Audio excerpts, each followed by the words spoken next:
Hey, is that the iconic mug from the new podcast by Charlie, T for Two, that can be found on anchor.fm/T for Two? That's crazy. That's iconic. That's so cool. Wow.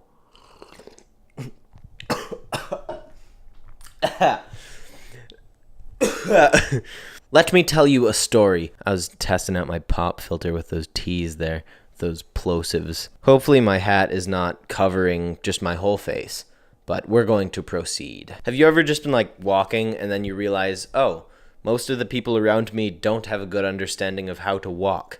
'Cause I have. Or maybe you've been in the situation where you're walking and then you run into someone and then you back up and then you try to go forward and they go there too and it's weird. Well, I have done that also. So now, to solve all of these perambulatory troubles, I'm putting together the walking rules of the road. Rule number 1, stay on your right side. Just keep going on your right side. That is a good place to be. Just stay there. That's a good place. In most places of the world, as far as I'm aware, this pretty consistently works well. The only common places that I can think of that this doesn't apply to are escalators and those speed boost pads in airports. A lot of that, though, deals with standing, which is kind of a separate matter. We're not going to talk about that. Now, the inquisitive child may say, "But sir, why would I walk on the right side all of the time?"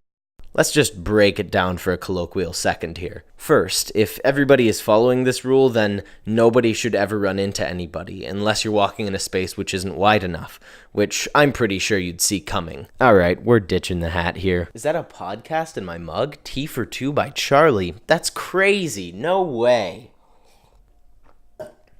Let me give you a more complex example of this rule. Imagine I'm walking down a hallway and I'm about to hit a big intersection, which can be a little bit scary because I can't see what's on my left and right sides. But fear not, in this ideal world where everybody is walking on their right sides, I have enough space to see who's coming and when I can get into the stream. Now in this world that we have, somebody might be walking on their left side down a hallway and just walk right into traffic. Rule number 2, consider right of way. Whoever has the least amount of mobility reserves priority. Did somebody say T, like the new podcast, T for Two by Charlie? That is wild.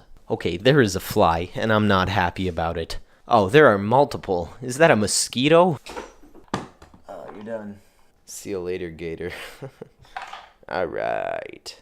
Consider an example. Someone is walking down a hallway with a large cart. They're going very slowly and working very hard at it, but you're walking down the same hallway with a larger cart. You're going even more slowly and having even more trouble with it. Now, in theory, they should let you cross, but if they don't, it would be polite for you to let them pass if it's going to take you a particularly long period of time.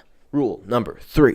First, I send my thanks to Emily Post for this one, and let's get into it. This one is a much more specific rule, but it's still important. When a man is walking with a woman, he should always walk on the outside, closer to the street. There are a number of historical reasons behind this involving swords and splashing water and otherwise things, but it's just come to be seen as something that's quite polite, and it shows how much the man values the woman that he's next to. Accompanying this, if the woman in a couple is to need particular assistance walking due to shoes or otherwise physical ailment, the man should offer his arm to her. This also applies if the couple is attending a fancy event.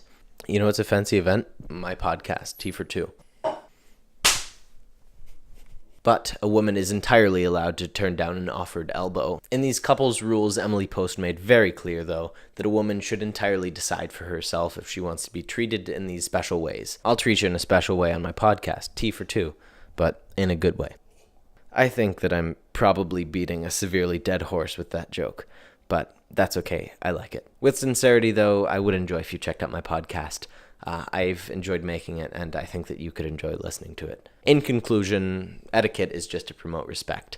So all of these rules are on a case-by-case basis, but I think they're important. And I really don't care what rules we use, as long as we all use the same ones, and they're good ones. Not like every step you take, murder someone, because that's a bad rule, of course. Can we figure out how long it would take mathematically for everyone in the world to die if that one-step murder rule was true? Okay, I'm just gonna leave it on that. Bye.